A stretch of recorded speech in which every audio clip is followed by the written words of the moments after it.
Now, surely this is nothing new. If I were to count the number of films in the MCU, the latest entry is Doctor Strange, at the time of speaking, is Doctor Strange and the Multiverse of Madness, which is the 28th film in the MCU franchise as a whole.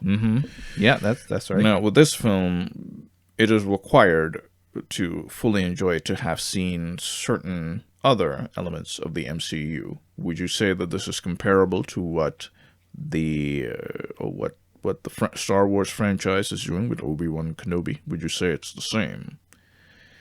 No, No.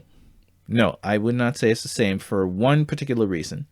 The MCU has been around for a while. By the time Avengers came out in 2012, the MCU was basically saying to us, listen, man, this is the deal. We have a plan. This is what we're going to do. This is the sixth film in the entry. You have to be up to date with everything beforehand to fully enjoy this one. And this is what we're going to do from now on. So you got to pay attention. You got to stay tuned. And you have to try to follow up with everything that comes after so that you can enjoy the payoff for everything that we have set up. So the MCU warned us that we have to pay attention. With Obi-Wan Kenobi, it's this new show comes out and it says to you, yeah, by the way, there's a few characters here. If you want to fully enjoy the show, you have to go back and watch that other show from 2014. So you weren't prepared for this. The MCU prepared you, which is why I say it's the biggest difference. You know that you have to keep up with the MCU. The MCU gave you a chance. That being said, I find that Disney is trying to make the Star Wars franchise very much like the MCU in terms of build up and payoff. The only problem is there is lore that you have to go back to research. There was no starting point where they say, okay, from this point on, you have to pay attention.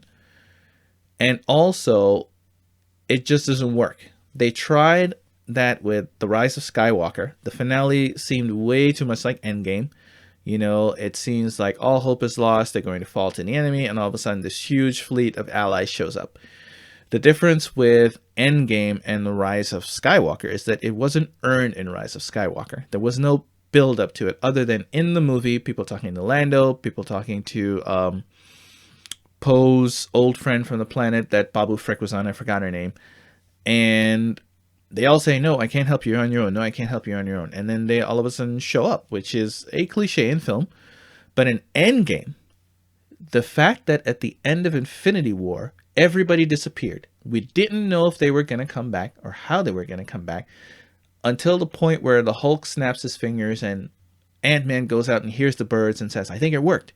You know, it worked, but we're still alone against Thanos. And then you see Captain America standing there and he gets that. This doesn't happen with a boom. It's not, you know, ships coming in through light speed warps. This is a simple message on Captain America's comm where Sam Wilson says, Steve, are you there? Can you hear me? And then with 3 words, he makes everybody in the theater who sees the movie for the first time jump out of their seats. 3 words are, on your left, right? And the payoff of that is because there was a buildup. With Star Wars, there's been no buildup, which to me says Star Wars is for fans and the MCU makes fans.